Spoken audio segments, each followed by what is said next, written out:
ক্ষেত্রে গায়ে হলুদ করা জায়েজ আছে কিনা, যদি জায়েজ হয় কিভাবে করতে হবে?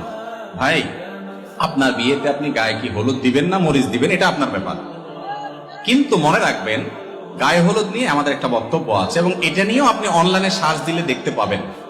কলকাতার আনন্দবাজার এবং আরো বেশ কয়েকটা আপনার অথেন্টিক সোর্সে বেশ কয়েকটা আর্টিকেল আমি পড়েছি। গায়ে হলুদের এই যে কালচার আমাদের দেশে হয়, সবাই করেন কম বেশ, বিয়ে করবেন আর গায়ে একটু হলুদ মাখবেন না, এটা তো হয় না। মাখছেন হয়তো, অনেকে মাখছেন, অনেকে মাখবেন। এটার পেছনে একটা বিশ্বাস কাজ করে যে নবদম্পতির তাদের দাম্পত্য জীবন সুখকর হয় শুধু হলুদ না, দুবলা এটা সেটা অনেক কিছু দিয়া বিশেষ কিছু কাজ করলে, মাখামাখি করলে, কোন প্রক্রিয়ায় আপনার এই গায়ে হলুদ ইত্যাদি করলে তাতে নাকি নবদম্পতির সুখ হয়। এটা কোনো মুসলমানের বিশ্বাস?